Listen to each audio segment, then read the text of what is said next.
When it comes to modern New Age spirituality or mysticism, if you like, it's sometimes hard to know where do you draw the line in terms of what you believe in. Suddenly, without knowing it, you are nodding along to ideas about lizard people running the world, or you are receiving guidance from the Arcturian Council. It is difficult to know where do you draw the line. These thoughts and ideas and reflections were ignited when I was listening to this podcast last week by Ezra Klein, who is more of a left-leaning US political commentator, and he was interviewing Ross Doonat. That's how I'm going to pronounce his name because I don't know how to do it. He's more of a Christian, light, right-leaning Catholic, and they were talking about how sometimes religion are very good at setting these boundaries, whether you draw the line. What's interesting with Catholicism, though, is that actually they create space for demons, fairies, and other energies, if you like, that could exist in the cosmic realm. I don't necessarily believe in those kind of things. I know some people do.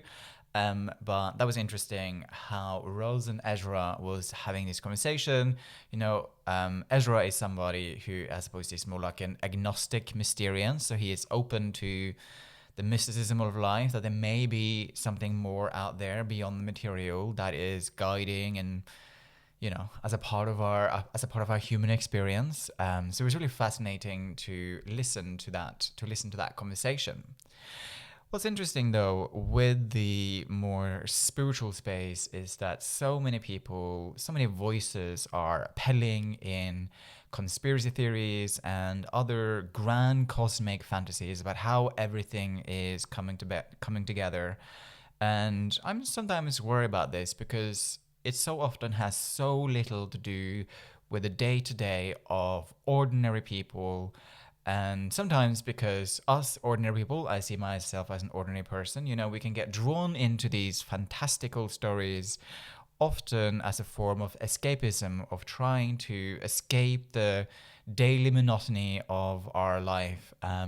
Instead of engaging with it, we then escape out into the sort of fantastical realms without sort of dealing with our emotions, our thoughts and feelings, and the more important relationships that are existing in our daily life. I have been incredibly lucky. I have worked with a spiritual teacher, Ines, who is very grounded, very practical, and very down to earth. And she has very rarely, almost never, woven in any of these more sort of fantastical ideas into her teaching and into her practice. This is one of the reasons why I love intuitive tarot readings, because anyone who is a good tarot reader, energy reader, intuitive, psychic, should be able to bring forward a message which is actionable and provable to the person that is sitting in front of you, and it has nothing to do with conspiracy theories or sort of grand dramas about how the cosmos is all coming together. It's meant to support the client on their day-to-day. When I come across ideas that seems fantastical, I have a series of questions that I ask myself. I ask myself, is this helpful? Is it harmful? Does it make me more fearful or more open? Is it useful in my daily life? And, can it at least in part be proven? Is it something, I have spent hours, and I mean hours, meditating for the last 10, 12 years. And if I haven't encountered something myself in that meditation through my practice, I'm so, I don't really believe in many of the things that are being peddled on the internet. And, if I find that there is no truth in it, I walk away. I don't engage with it.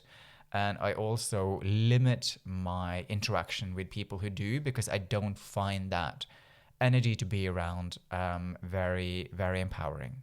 And that's perhaps also something that I would encourage you to do, to be very discerning and use your judgment to think about the kind of people and the influences that are in your life, especially when it comes to spiritual ideas that are more out there. It's not about controlling people's minds. It's not about controlling who gets to believe in what or not. It's just about being sensible, down to earth, and support people in their day to day life. You know, the world is becoming more and more chaotic, it seems. And what we don't need more of, I don't think, is these fantastical ideas.